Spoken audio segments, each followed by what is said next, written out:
Good evening, ladies and gentlemen, and thank you for joining us today for today's installment of Suburban Diagnostics series of webinars. My name is Dr. Vineet Nair, and I'll be your moderator for today's event. Today, we have a panel discussion and Q&A with three preeminent experts in the field. The focus of today's discussion is the Omicron variant and how it may affect our lives this holiday season. With us today, we have Dr. Prasad Kulkarni, the current Medical Director of the Serum Institute of India, a clinical pharmacologist who received his training from BJ Government Medical College in Pune. He has several years of experience in new drug development, clinical research, pharmacovigilance, regulatory practices, and medical advice. During his 20 plus years at the Serum Institute, he has been involved in the successful clinical development of several new vaccines and therapeutic large molecules. He has more than 60 publications internationally in renowned journals and has been a valued resource person and faculty at many national and international conferences. Welcome, Dr. Kulkarni. Thank you. Also with us today is Dr. Tanu Singhal, a consultant in pediatrics and infectious diseases at Kokilaben Dhirubhai Ambani Hospital and Medical Research Institute. She holds an MD in pediatrics from AIIMS New Delhi and a master's in infectious disease and international health from the London School of Hygiene and Tropical Medicine. She is an advisor to the ICMR and has many reputed awards and publications to her credit. She's been at the front lines of the current pandemic since the beginning. Welcome, Dr. Tanu. Last, but in no way the least, is Dr. Anupa Dikshit, our very own laboratory director and president of Medical Services Suburban Diagnostics. She's been at the helm of COVID-19 testing at Suburban Diagnostics since March 2020. She has immense experience and a prodigious amount of knowledge in all areas of COVID-19 testing. Welcome, Dr. Dikshit. Thank you, Vineet. Thank you so much. For all the people joining us today, I would like to remind everyone that our webinars are intended to be as interactive as possible, and I encourage you to actively participate by submitting as many questions as you like at any time you want during the presentation. To submit your question, simply type the question into the chat box and send. We will be having a Q&A session with both speakers towards the end of the presentation. So let's kick off today's discussion. I will start with Dr. Tanu. We'll start from the beginning. Can you just introduce the audience to the Omicron variant? And as a virus, how is it different from the other variants we've seen? Yeah, so I mean, we'll have to understand a little bit about the virus first. So this COVID-19 or the SARS-CoV-2 virus has a tendency to mutate frequently, and it does not have a repair mechanism by which it can repair these errors. So that is why over time, different mutants accumulate.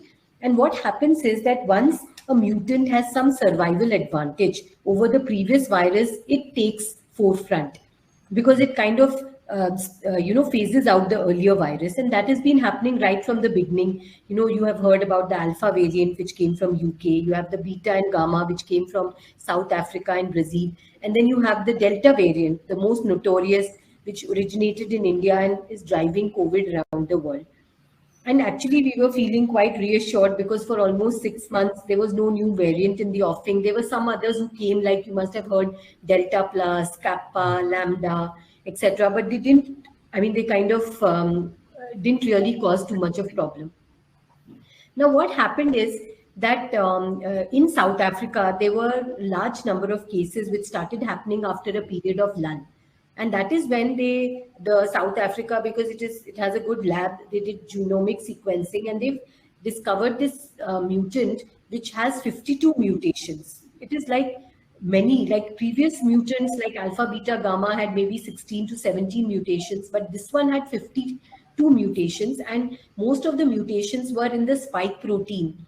The spike protein is the place from where the virus enters the host cell. And what they found was that, normally when a mutant virus comes and it is first given a name of variant of interest or variant under investigation. And after investigating for a few weeks, the WHO calls it a variant of concern. But the Omicron was so significant that on 24th November, it was described, and 26th November itself, the WHO said that it's a variant of concern. Because of this property of, number of mutations. And what has since then been realized about this mutant is that it is very highly transmissible. It is wherever it is going, it is replacing the original virus. And that is what happened in South Africa. And that is what is happening in UK right now, especially London, where 50% of the virus is due to Omicron. And maybe it is spread to many other countries. It's come to India. We don't have many cases now, but it's we think that cases will rise. What is also characteristic apart from the fact that it spreads fast is that it is able to evade vaccine-induced immunity. And also it is able to evade immunity provided by previous infection. Now, Delta also evaded vaccine-induced immunity, but people who had got infected with the earlier virus didn't get Delta so frequently. That is a concerning thing. The only positive thing about this variant is that it, at the moment, doesn't seem to be as severe as the previous variants. It's causing mild disease at best. Dr. Tanu mentioned a variant of concern. Dr. Prasad, can you just enlighten the audience as to what is a variant of concern? What has to happen for the WHO to call it a variant of concern? Because it's a very ominous terminology, a variant of concern. You're mute. Dr. Prasad, you're muted right now.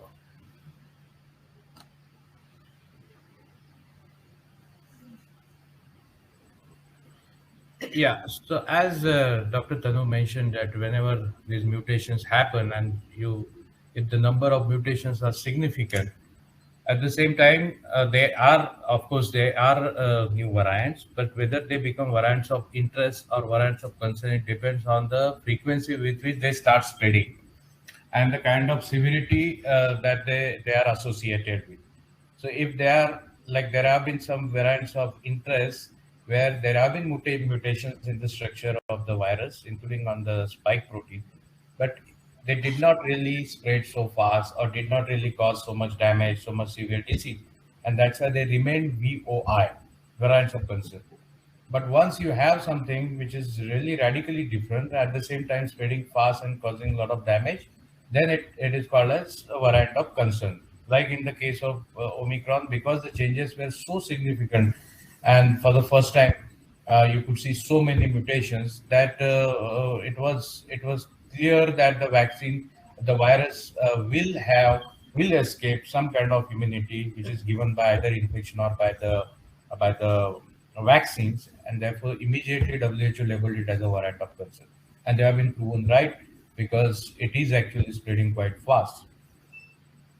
So not all variants are variants of concerns. Many of them, and there will be many versions. Probably we may not be able to sequence each and every one of them. Only those who are getting sequenced we are coming to know, right?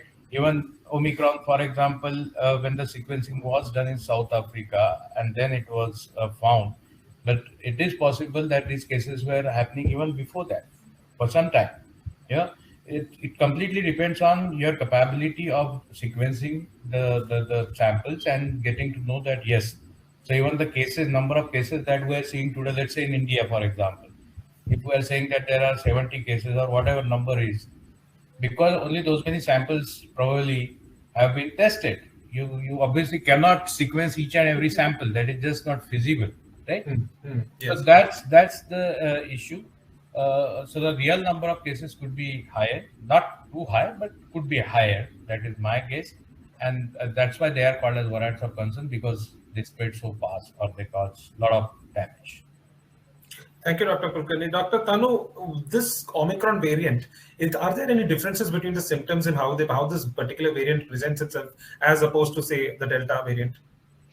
Yeah, so there's not much information about that yet, but from whatever is being described from South Africa, they say that it is the symptoms are less severe. So their patients usually complain of a lot of fatigue.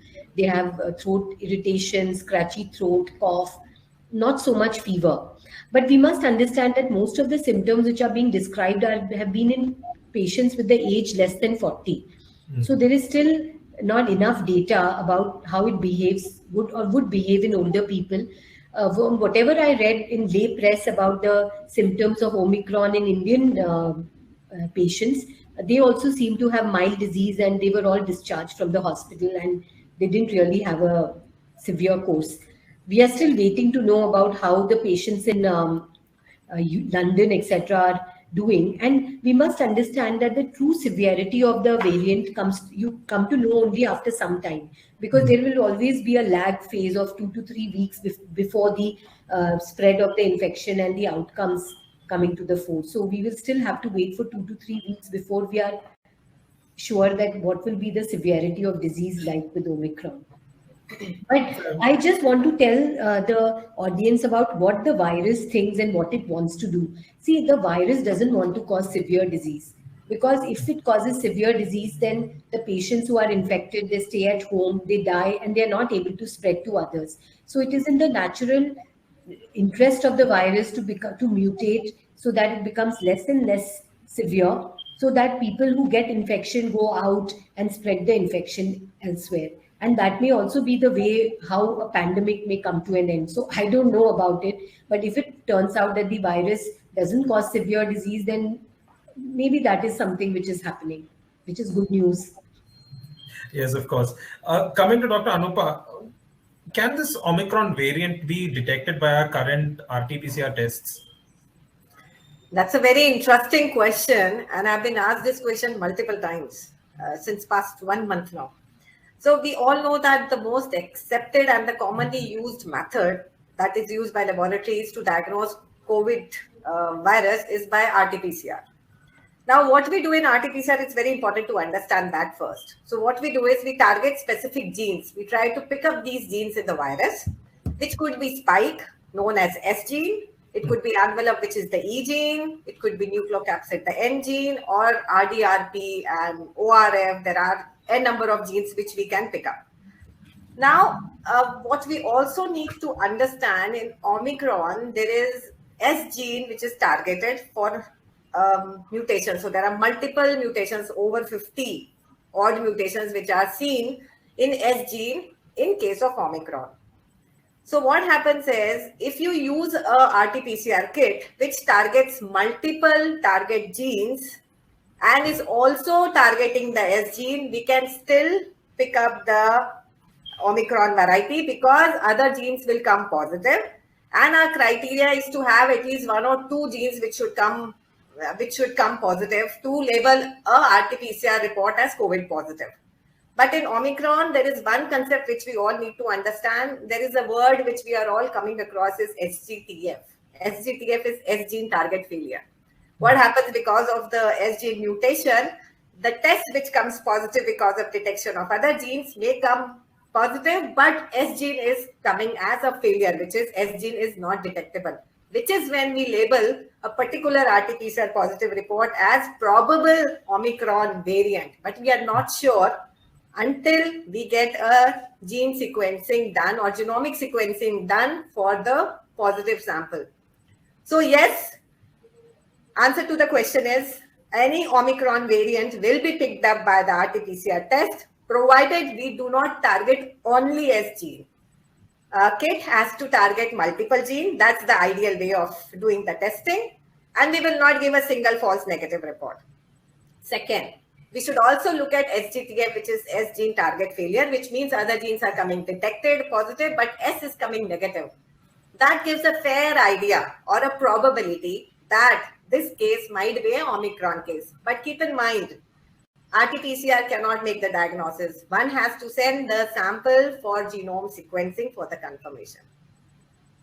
So as a follow-up to that, so apart from RT-PCR, now we are using the rapid RT-PCR. We are also doing a lot of the rapid antigen tests as well for point of care testing. So what about those? Can those pick up an Omicron infection? So that's again the same concept. The COVID-19 genome genetic base needs to be understood, which target SMEN. But in cases of rapid antigen test, thankfully or fortunate for us, targets the nucleocapsid protein. Okay. So which means that if we are not targeting spike, we are definitely not missing out on COVID by rapid antigen test as well. This is also applicable for the RT-PCR rapid test, which is the LAM-based testing.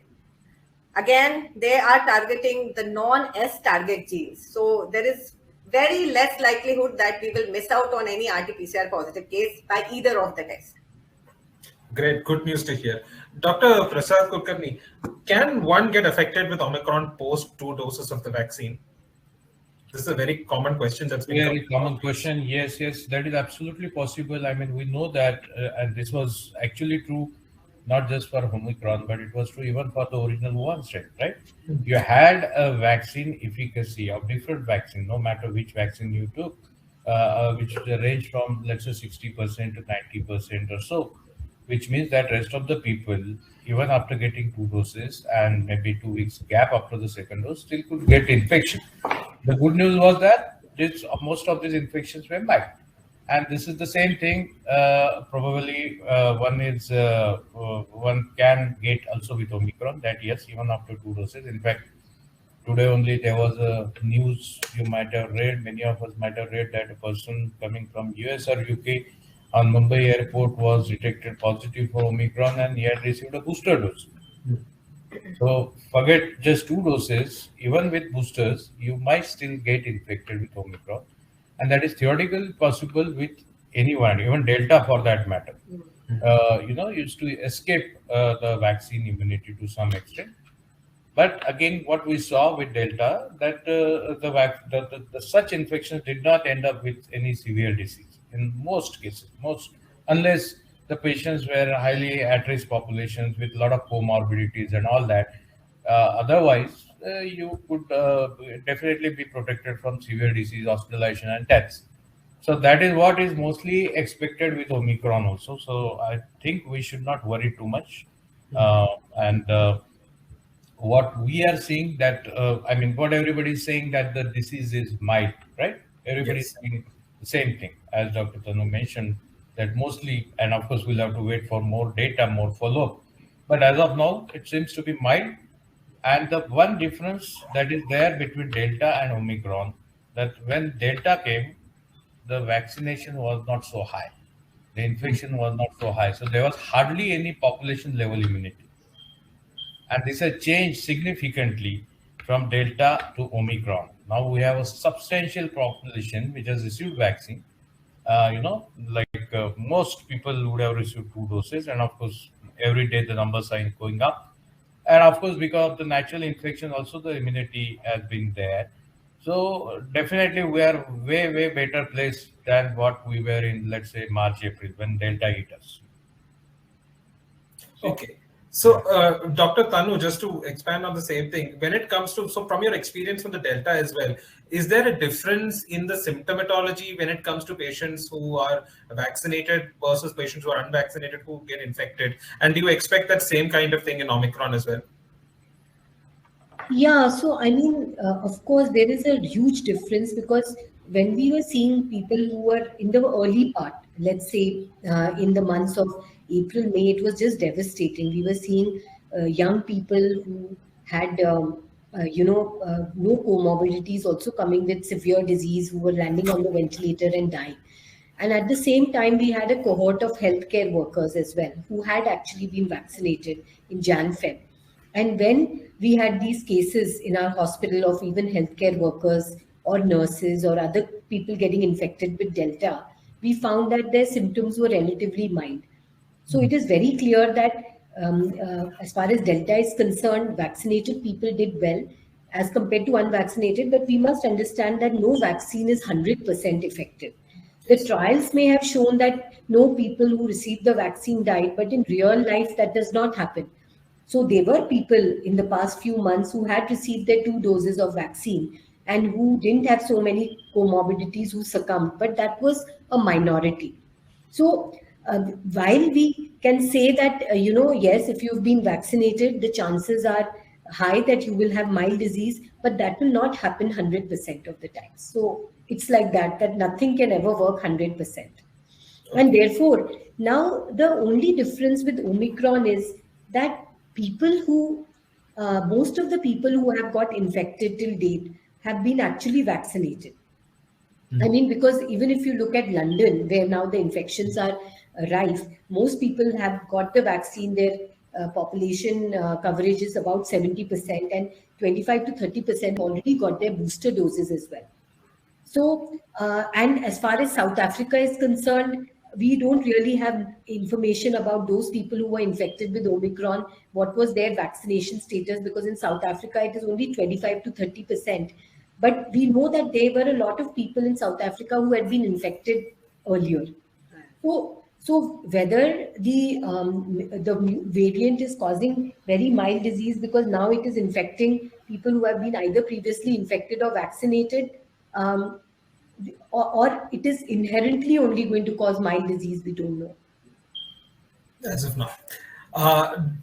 Taking a segue from that to Dr. Anupa Dikshit, as a lab professional, have you seen any difference in the antibody production post-vaccination cases, post-infection cases? Is there any good news or bad news you can give us regarding that? So they've been conducting this antibody test and RT-PCR test since like more than like 2 years now. So what we have observed is that we wanted to do a study, so which we did on both the post-infection antibody titer. We had a closed group of our healthcare worker. We had a cohort which we created, and we followed up with the post-infection antibody titer over a period of 1 year. We followed the rise and drop of the titer along with the variation that we have seen, the age specification, the CT value correlation, and we did the end-to-end study on that. Now, post the vaccine, antibody titer also we have started analyzing. The study is still on. We again have a closed cohort of healthcare workers, and we have already reached our 9 months now of study. So there are few take homes which I can share in this group. So first of all, we analyzed the first dose of vaccine for those who have taken the first dose of vaccine. In this case, we have taken Covishield specifically because that was the commonly used one 9 months back. And we found out the responder percentage. So interestingly, what we found, after first dose, only 80% were responders, which means antibody production was seen only in 80% of our cohort.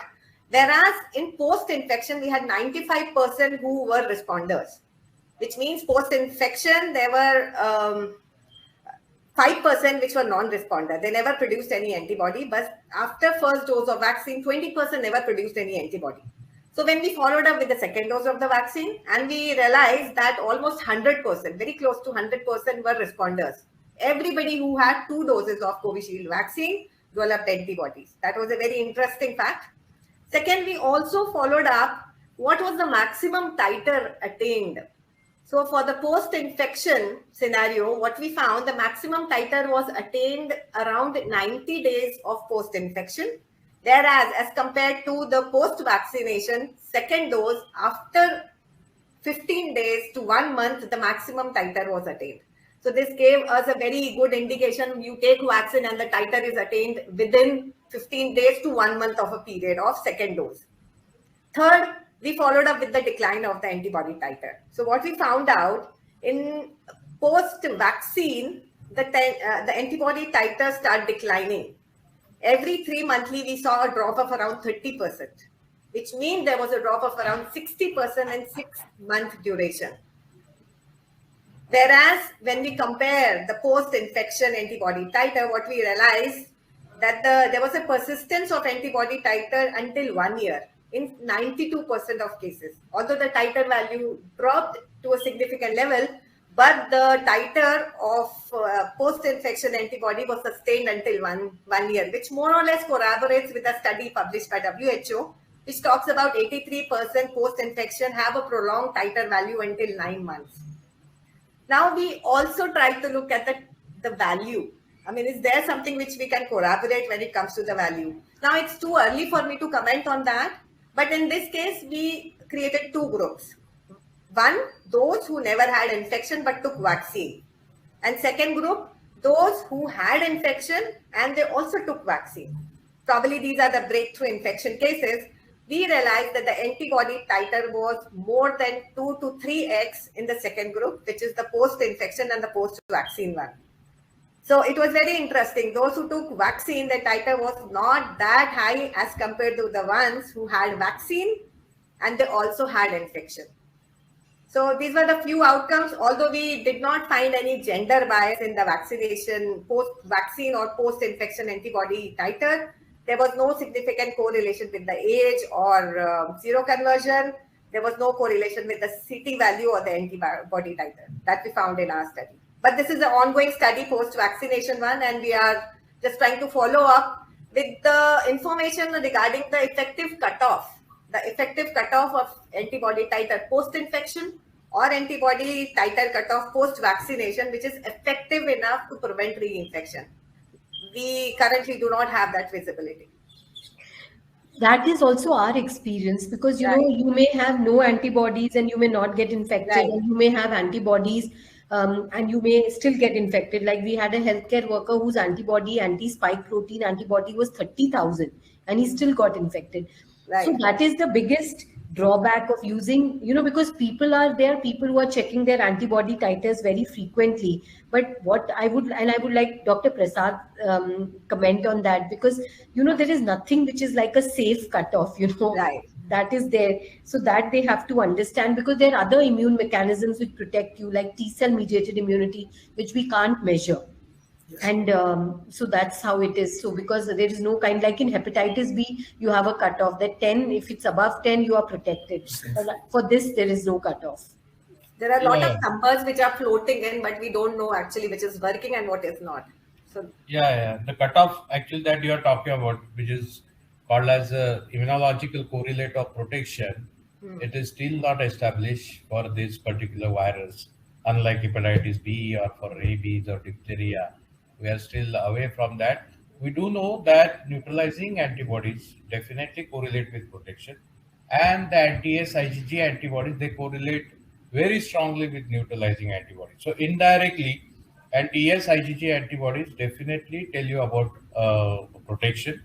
And that's why if people, this is mostly that those people who are having low titers, they do get infected. That is what we clearly see. Now, what is the cutoff above which you are really protected? That is still not been established. We'll have to wait for that data. Secondly, we also have to remember that there are number of tests and test kits that were available in the market.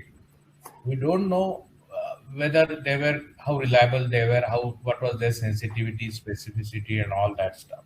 So there is huge amount of variability in the numbers that you tell. Someone may call it 30,000, some other person may call it 300. So there is no standardized method that has been accepted across the board. That's very, very important to know. That's why people, when they come, that okay, I have no antibodies, I just took vaccine 1 month back. We have to be realistic that the tests that they might have got themselves done may not have been the accurate one. So the accuracy of the test is also very, very important. That some people have to remember. There are very few clearly validated assays that could be available, probably, and that this is a caveat that we have to keep in mind. Dr. Kulkarni, I don't want to put you on the spot, but with your kind of bird's eye view from all over India and across the world, is there any particular vaccine that you found is more effective or more efficacious than the other after a year's experience? I think there is a huge conflict of interest for me to make any statement on this. Overall, I'm not aware of any, head-to-head comparative figures, and unless there are head-to-head comparison, it will not be appropriate to comment on this. Vaccines give protection so far? Yes, that's what we are seeing. That vaccines are giving good protection. I had seen one paper, I think, from Orissa or somewhere, where of course the limitation was that the breakthrough cases that were reported were mostly passively reported, so it may not have captured all the cases. But what they could see that the breakthrough cases with both the vaccines were more or less similar. The titers were lower with Covaxin as compared to Covishield. That's what the paper says. This is the data that I could see, and there could be some other comparative, effectiveness studies that may be available. But I think the underlying message is that all of us should take the vaccine. That's very, very important. So, Doctor, just staying on the same kind of message, many Western countries have introduced booster doses. Would you suggest the same for India, or how far should we do it? See, I think it is for the policymakers to decide about, this is a very big decision, and I'm sure we know that NTAG is discussing this, and hopefully they will come out with some decision. What we know is that do antibody titers decline? Yes, definitely they decline. We also know that if you have lower antibodies, then you are vulnerable to infections, whether it is from the original strain or from the new variants that are emerging. We also know that because all the currently available vaccines were actually originally targeted to the Wuhan strain, the spike protein of the Wuhan strain, and this protein that has undergone changes. So naturally, the amount of antibody required for protection from these variants are higher. Correct. So you are going to be vulnerable earlier to the variants than with the original Wuhan strain. So it is a good idea to maintain the antibody titers, and that is only possible if you keep getting. I mean, if you get a booster. One thing is, of course, to complete your 2 doses, because still today, I think there are many people who have not received their second dose, and there could be some kind of reluctance, or maybe there is because of the longer interval they are yet to get. So 2 doses is absolutely must, and booster doses will definitely be helpful to maintain high antibody titers. From what we know, that around 70 countries in the world have already introduced boosters in their programs. And let's see how it goes. I mean, this is for the policymakers to decide. Obviously, they have to take into account all the factors. Dr. Tanu, drawing upon your experience in infection control, currently this variant has been detected in more than 50 plus countries, US, Canada, UK, Australia. According to you, what would be more effective in containing this variant? Travel restrictions or increased testing protocols prior to travel? Well, I think by using all these, we can just slow the spread, but we can't prevent it from spreading, because I think the cat is out of the bag. We must understand that by the time the variant is recognized, people have been infected and they must have traveled far and wide. And this has already been introduced in various countries, and it is going to spread locally. And what is known about Omicron is that its transmissibility is several fold higher than Delta. So it is going to spread very, very quickly. Like we knew, for the basic case reproduction rate for the original strain was between 2 to 3. So one person would infect 2 to 3 people. Now for the Delta, it was said to be 3 to 4. And now with this, people are saying it is maybe 6 to 7 or even more. Okay. So, I mean, if it has to spread, it will kind of spread. Travel bans actually really don't work so much, because see, despite UK instituting a travel ban immediately on Africa after the recognition of this variant, they are still seeing a huge number of cases. And then it is just person-to-person transmission, and it is really not good for the economy, etc. So I feel that is really not, and that is also which is being criticized by the WHO, because Africa has really suffered, and now the virus is present everywhere. So you can't have travel bans for every country. Like we have this for, actually, fortunately, our country didn't have a travel ban. They just delayed the international flights, but they didn't introduce a ban. They just made that from people coming from at-risk countries to be tested. So yes, so compared to a travel ban, the testing protocols prior to leaving, etc., are also helpful, but they are quite resource intensive. And then, this policy that once people came, they would undergo an RT-PCR, and if the RT-PCR came positive, then they would be isolated. That create a huge chaos at the airport. So I think these are the things which we do, and it's the real reason is that people don't know how things are going to happen, how will everything behave, because we were badly hit by Delta. And everybody is worried about Omicron because of their experience with Delta, and they don't want a repeat of the same thing, where they don't want that the hospitals will be overwhelmed, and there will be oxygen shortage, etc.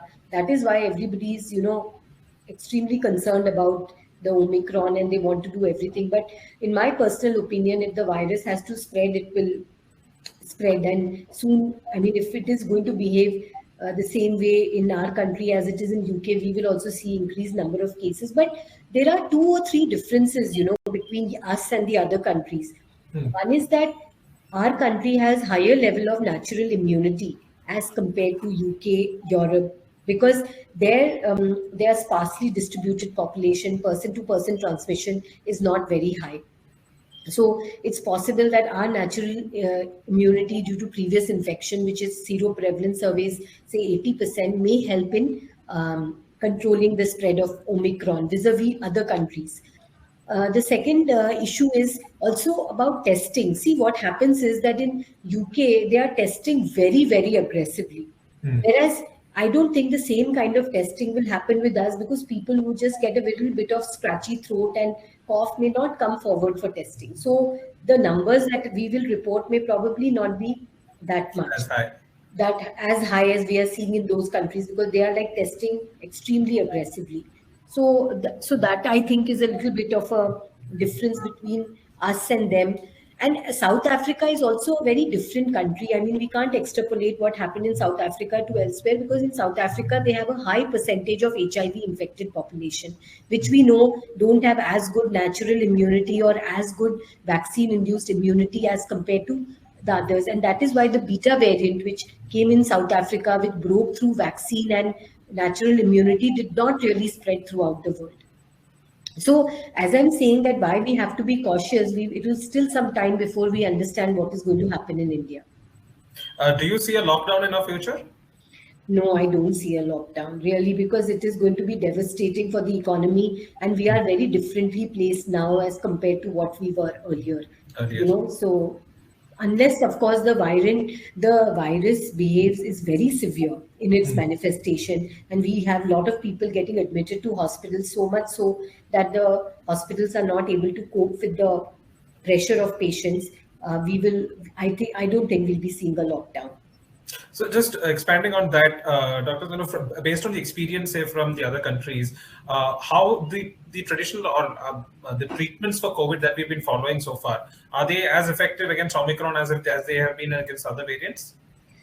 So basically, you know, we use treatment only if the patient goes into severe disease. Now, what has happened is, so far, whatever reports have come in, Omicron patients have not needed to go down the line of, treatment for COVID-19, because they've all had mild disease. So apart from paracetamol, they've not really needed much. The only question here is about the monoclonal antibody cocktail, because there was a question also in the chat box, which I could see.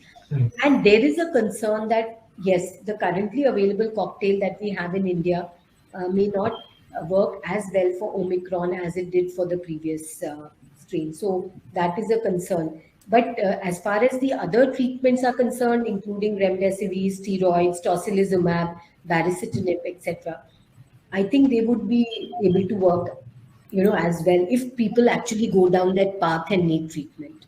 Okay. Dr. Kulkarni, we've been, dealing with this pandemic now for more than almost 2 years now. What would actually have to happen for the WHO to declare this pandemic is officially over? Would you say that like the COVID-19 would eventually become like influenza or other past pandemics and become something we have to live with? Or is this the future that we're seeing for the foreseeable future? Yeah, I mean, it is, to be honest, at the moment, it's very hard to say what the future holds. It's very difficult to say, because we have been proven wrong as far as SARS-CoV-2 virus is concerned, right? Earlier we thought that coronaviruses have been endemic in the country for last hundreds of years and didn't cause any problem. So it will behave exactly the same way. That way we were proven wrong. We also knew that the earlier two big epidemics of coronaviruses, SARS and MERS, right? If you remember, SARS, severe acute respiratory syndrome, which was in China, Hong Kong, and Canada, those kind of countries, and which was, I think, in around 2003-4, and MERS, Middle East respiratory syndrome, which happened in the Middle East countries in around 2011. So this was also a big change in the coronaviruses, and it became highly virulent virus and really had a very high case fatality rate. Correct? But at the same time, those outbreaks or those epidemics did not last long, right? And the virus died down, completely disappeared. Within a year or so, both SARS as well as MERS completely disappeared, and that's what we thought would happen with SARS-CoV-2, but that didn't happen, right? And obviously, because it was such a novel virus that mankind didn't have any pre-existing immunity to the virus, and that's why it could cause so much damage. So we don't know what the future holds, But at the same time, we know that pandemic is usually declared when there is a large activity of a particular disease, a virus, in more than one WHO regions. In simple terms, it means that in more than one continent, if you see a large activity of any particular infection, this is then usually it is called as pandemic, and that's what happened in 2009 H1N1 pandemic, and then by the time in 2010 the incidence started dropping down in most countries, and obviously the virus was not so fatal or it did not cause such a severe disease that the virus that WHO finally declared that the pandemic is over. Right around I think August September in 2010, they said that the pandemic is over. And then the virus became endemic in all the regions, actually everywhere in the world. So it did not disappear, and it became part of the seasonal influenza vaccines. It became part of and then it stayed for many years, many years actually. It stayed. So one possibility is that this could happen with this virus. Only difference is that unlike swine flu pandemic, where the vaccination or even the infection did not happen to that extent as what we are seeing with COVID-19, right? The COVID-19 number of cases, number of vaccinations have been phenomenal. And probably in next year or so, most adults in the world would have received vaccines, either vaccines or they would have been infected, correct? So the kind of population immunity that will be generated will be very high. Of course, children in all countries may not get the vaccine. Infections have been there in children, which must have induced immunity in them. So a virus usually becomes endemic when there is a population that remains susceptible. Correct. Yes. So and that's what, like for example, why we could get rid of, let's say, smallpox, because there was such a rampant vaccination that there was almost complete immunity that was developed, and which really blocked the transmission of the virus, irrespective of the age group. And that's how smallpox completely disappeared. We could eradicate smallpox in 1977 or so. So here in this case, there could be still some pockets or some populations, some age groups who might remain susceptible because they either didn't get infected or they just didn't take the vaccine for whatever reason. There will be some population, younger population, the new birth cohorts that will come, because every day children are getting born. They may or may not have immunity, maternal immunity. Correct? Because even if it is there, it may not last them long. Maybe in a year or so, those antibodies will also win out. So they will be susceptible to the virus. In that case, there is a possibility that, like other coronaviruses, coronaviruses are one of the commonest causes of common cold. Right? So this virus, SARS-CoV-2 virus, may also become endemic. That is possible. Let's see how it goes. And therefore, it might happen that the vaccine, of a pediatric vaccine, may become part of routine immunization, like what you have for measles or for diphtheria, tetanus. These are some of the possibilities. Yes, and I just want to add one more point, that it will also become endemic if you have, various coming on which evade vaccine or natural immunity. So even though you may have had the natural infection, even though you may have had the vaccine, because a variant comes, you will still get infected. Like it happens with so many viral diseases, like influenza is one example. Yes. That you may have been infected several times, you may have taken the vaccine, but because it mutates and keeps changing, you get infected again. So the chances are higher that it is not going the way like like the SARS-CoV-1 or MERS. It is going more the way like it is going to kind of become endemic in the population. That's what my thinking is. But So it will reduce in severity, because we have 4 other coronaviruses circulating for a long time, and they are actually just causing mild upper respiratory tract infection. So that time will tell. Yeah, I just wanted to add that, flu, of course, is a classic example where the changes in the virus happen. and the shifts and trips, and that's why you need a new vaccine every year. Uh, Only difference between flu and I think SARS-CoV-2 virus are that the changes are not so dramatic as to that as if the new virus has come. You know, you see, and that's why you need a quadrivalent vaccine, not just trivalent vaccine, because the type A and type B flu viruses are so completely different, as if they are completely different viruses, even though they belong to the same family. That's not the case with, let's say, the variants that are emerging. So Omicron or any other variant that may come will still be prevented to some extent because of your previous immunity to, let's say, Wuhan strain or to whatever strain that was. You know, so that's at least a silver lining as compared to flu. So I think we can just take the questions from the audience before we wind up. So one question that's been asked is, I assume all present vaccines in India are based on the first Wuhan variant only. Why are there no adjustments being made to the vaccines even after so many variants like Delta and Omicron? Yeah, so that was what was thought when the first variant came. The Alpha variant came, and then the Delta variant came, the Beta variant came, and then you just could not keep track of the new variant. That time the companies really started working, especially after it was found that the South African variant was the one which had the maximum changes, and it could be escaping the immunity vaccine as well as infection immunity. And that's when actually companies started working on that. But you see, the process of developing, and then making a vaccine, doing clinical trials, and then bringing it to the market, it's a long one. It does not happen overnight.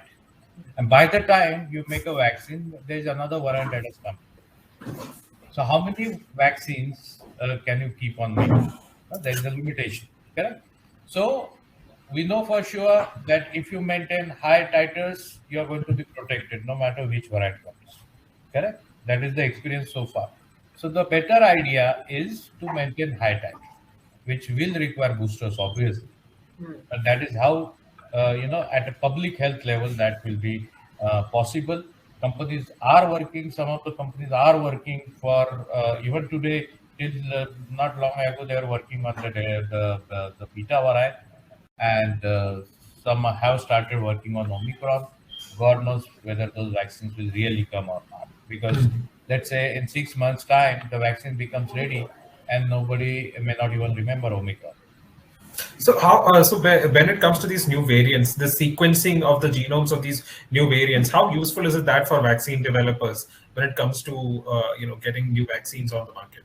It is, of course. I mean, if you really want to develop, it is no doubt very important. And then you can develop your vaccine targeted towards that particular variant. So that's very important. I mean, very helpful. The question is whether you really want to do it, and how many times do you want to do it? Okay, understood.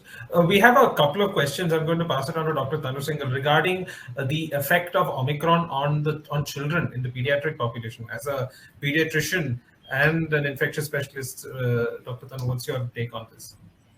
So, one thing which has remained constant since the COVID pandemic began is that children have been mildly affected. Whichever variant you see, whether you saw the original one or the Alpha or the Delta, there was no difference in the symptomatology. Children usually get mild disease, and they usually do very, very well. Very few have complications, and those who have complications are the ones who have had some underlying comorbidities. In fact, there are other illnesses which are more worrying for children as compared to COVID-19. There are others which are more dangerous. So if the Omicron is mild in adults, then I don't see any reason why it would behave differently in children. It would then theoretically be even milder than what was there earlier. So I don't see a real cause of concern for as far as Omicron is concerned for children in terms of the severity of disease. But yes, there may be increased transmissibility, because if children are going to school, and then if it is highly transmissible, then you might see infections in children. But we must also remember that as far as the sero surveys which have been done in India, they show that the 60 to 70% of children also have immunity against COVID-19 because probably they were infected when their family members were infected. and they just didn't have symptoms, or they just didn't get tested. And we know that the spread of infection from family is much higher than what you can have in school. Okay, so remember that, because this is the worry which everybody has, that, we are talking about opening schools. And what now we have a new variant, but we must understand that even when children were locked up for 2 years, they were still getting infected, as the sero surveys show, because the chances of getting infected from a family member is the highest. So in that way, I would say that we really don't need to worry so much about children as far as Omicron is concerned, depending on whatever data we have right now. So you've already answered another question that somebody else had put on the chat box as to whether schools should be opened. So that answers that question. Yeah. And I'm just saying, because the adverse effects which we are seeing on children because of school closure have been tremendous. Unfortunately, nobody has really thought about them. Schools have been closed in our country for longer than what has happened in other countries.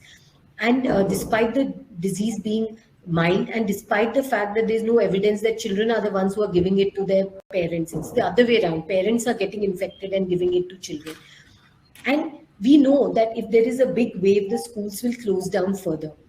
Again, because if everybody shuts down, schools will close. So even if we have a small window at this point in time, let's say 1 month, 2 months, if before a major wave comes, then we should allow the schools to open so that children will benefit from that. And we know that whenever a wave has come, it has never been because of school reopening, because previous waves came like that. So we don't have to be worried that because we'll keep the schools open, a new wave will come which will be responsible. So we should continue to open the schools, send children till we have to shut them down. When you're absolutely necessary. Dr. Anupa, there's a question that someone has put, basically asking whether our lab or other labs mention S-gene dropouts when the reports come positive in those cases. Do we mention those on the reports? So technically, we are not supposed to mention the S-gene dropout. The reason being the panic which would get created, because now everybody is anxious about Omicron. A lot of people know about SGTF, and they would kind of understand it, and there'll be a lot of panic. So we are not supposed to, or we are not guided. There is no advisory that we should be giving that S-gene dropout in our reports. And more so, also, we are not using kits which are targeting spike gene at all. So these are the kits which are targeting the non-S target genes as the detection method. But we are not supposed to do that. We are not mentioning this SGTF in our reports. Okay. There are a lot of questions which have already kind of been answered. Whether Omicron severity, as Dr. Tanu and Dr. Prasad mentioned, their mild symptoms. There's one question about the fatality rate for Omicron. Is it too early to talk about that, Dr. Tanu? Yes. Do we have any data? Yeah, so far, I mean, I could only read one report of some person in UK who passed away, but I don't know. I didn't get the details about whether it was the virus itself which caused the death, or whether there was some other comorbidity or something else which caused the person to die. But other than that, I've not read too much. And now this variant has been around for about 4 weeks. But as I said, we'll have to still wait for 2 to 4 weeks more before we really understand. And that is because of utmost caution, because we are adopting a very, very cautious approach with this, because we've already burnt our fingers with Delta. And also because nobody wants to say upfront that no, it's a mild disease, because what if it doesn't turn out to be like this? That person will be crucified. So everybody is taking the cautious way and saying, and so that, even people don't take it lightly, people follow all the precautions, people who have taken the vaccine. And because we must also understand that Omicron is not the end. There may be another variant in development which may actually be worse off as far as disease severity is concerned. So we should be prepared for that as well. So I think that is the reason why everybody is adopting a cautious approach. Because there's another question as to asking why Omicron is being talked about if it's so mild. Isn't just another variant that we should expect? Why are we paying it that much attention? Because everything is uncertain about this virus, because nobody can really say 100%, and people want to always be cautious with this and make sure they are well prepared. So actually they want to hope for the best but prepare for the worst. That's the reason. There's another question, again a little controversial, but I'll just throw it to you, Dr. Prasad Kulkarni. With such a huge production capacity for vaccines in India, And with a huge population being given the 2 doses, what is actually stopping us from starting a third dose if many other nations are already doing it that way? Ah, actually, a good question, but it is for the government to decide. And that's what we discussed, that the process is happening. NTAGI is meeting and discussing. They have still not reached a conclusion. So we'll have to wait for them to take their decision. I also want to add one point to this. See, while we are giving booster vaccines, like UK has given, but still they are seeing the spread of Omicron.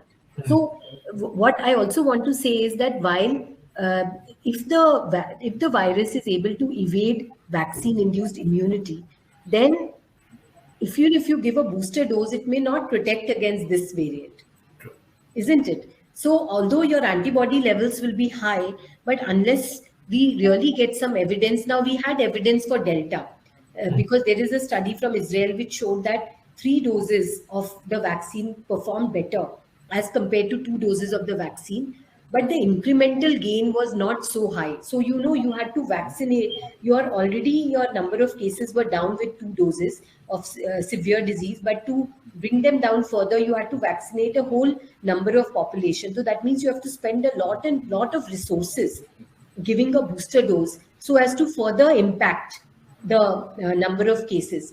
And we knew that for Delta, it helped, but you needed to really do so much. Now for Omicron, we really don't have even that evidence, because it's a new variant, that whether 3 doses will be better than 2. So we have to also consider that perspective about boosters. And a second thing which I also wanted to say is that, even if boosters come, they will probably come in a kind of a prioritized fashion, but that is provided, it is all through the government. So again, I want to ask Dr. Prasad a question here, that why not make these vaccines freely available in the market? I know it is a government decision, so that people who really are concerned and want to take boosters can go ahead and take them. And also, there is no clarity about whether you should take the same vaccine as a booster or take a different vaccine. Those questions are also not answered. And whether you will be doing more harm to your immune system by taking repeated doses, because vaccines do have side effects. So, question to you, Dr. Prasad. Yeah, I completely agree that many people would like to go and buy the vaccine as a booster like they take any other vaccine, but that government has still not given that kind of permission, because even now they are saying that you are under emergency use authorization. We are under EUA. We are still not been given the full authorization like other vaccines in the world. To my knowledge, Pfizer has already got in USA, for example, full authorization. So technically, it can be available in the pharmacies. The same thing, we all are hoping that the government may give, now that the vaccine has been used in more than 1 billion people. I mean, you cannot get any better safety data on a vaccine like this. So let's see when the government takes a decision on that. They will hopefully, once probably they have all the clarity, maybe then they will give, and then it might come into the market. And more and more vaccines are coming. For example, biological vaccine is coming, Johnson & Johnson, Sputnik is there. So as more and more vaccines, the availability increases, probably they will open this up, and then people will have a choice. And then they will be able to take boosters. I think that is my guess.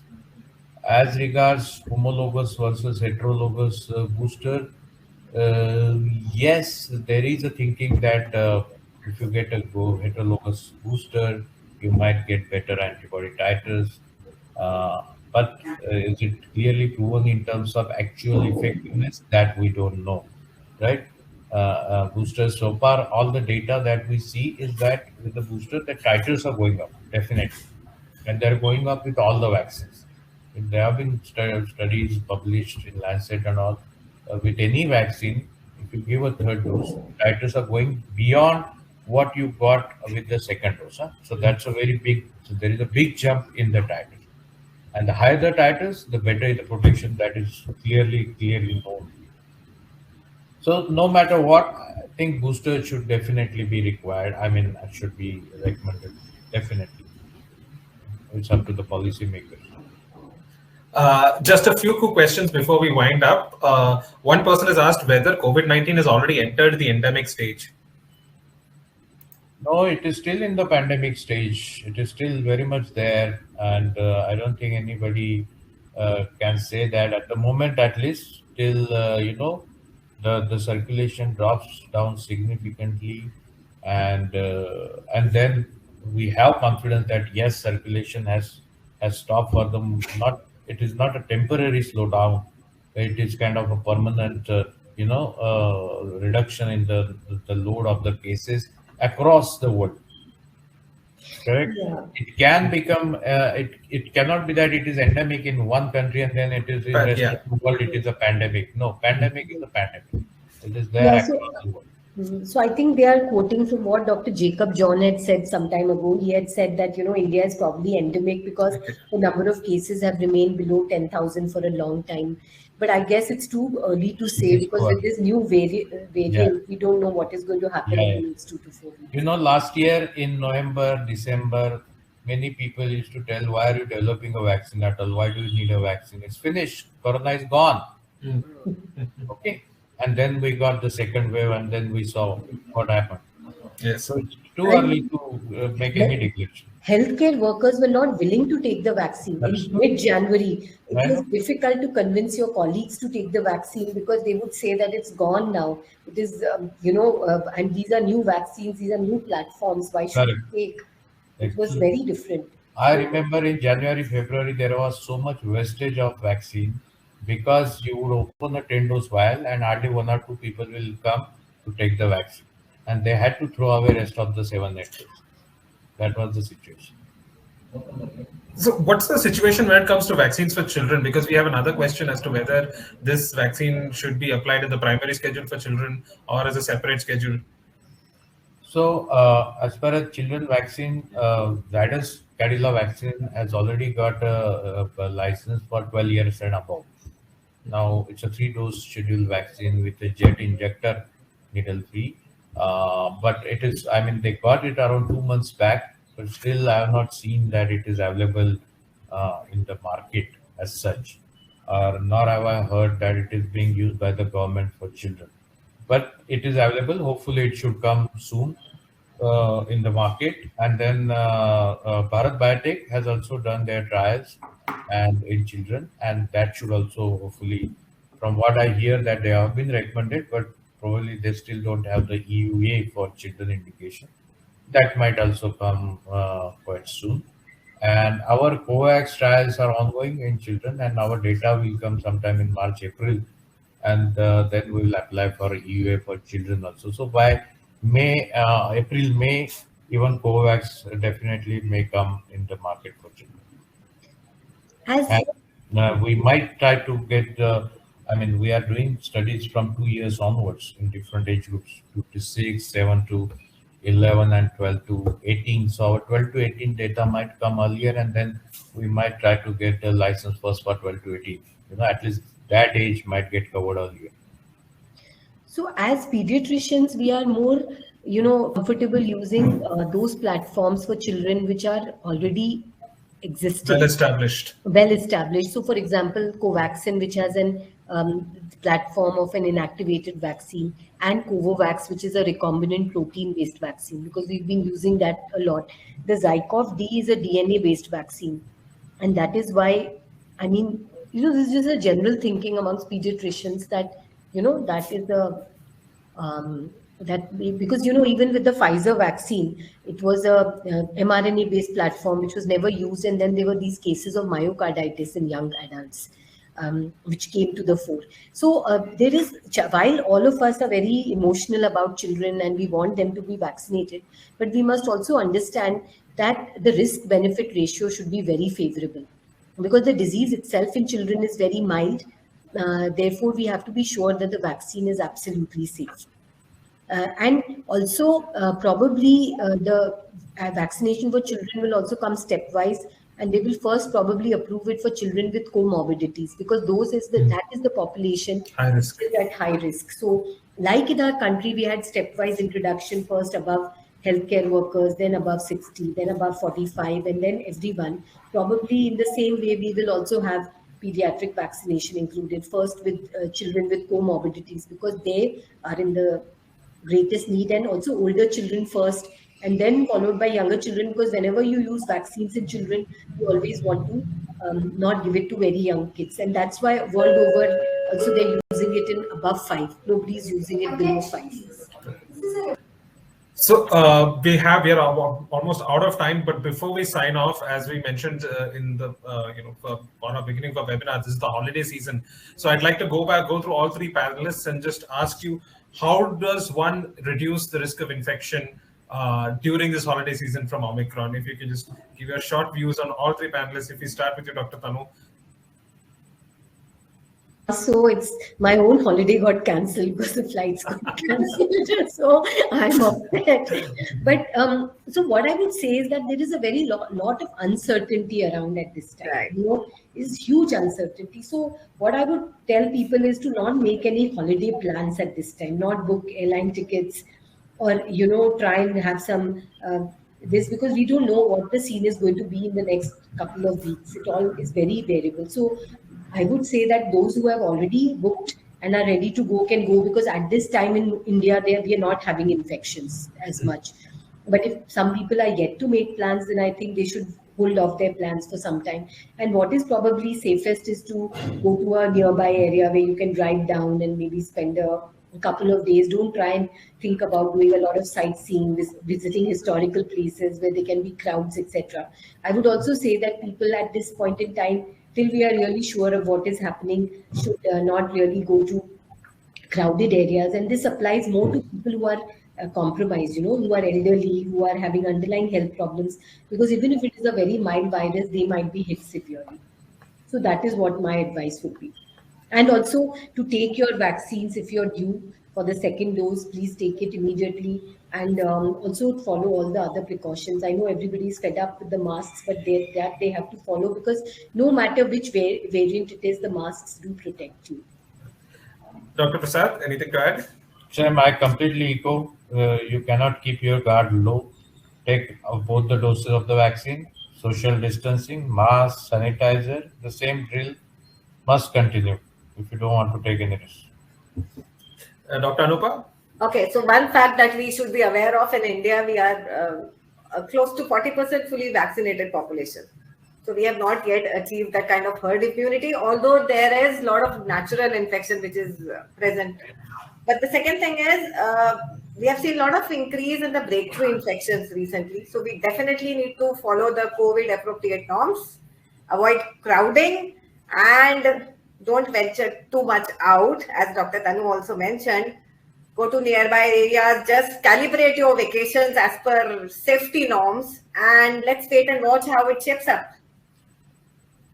Okay, great advice from all three panelists.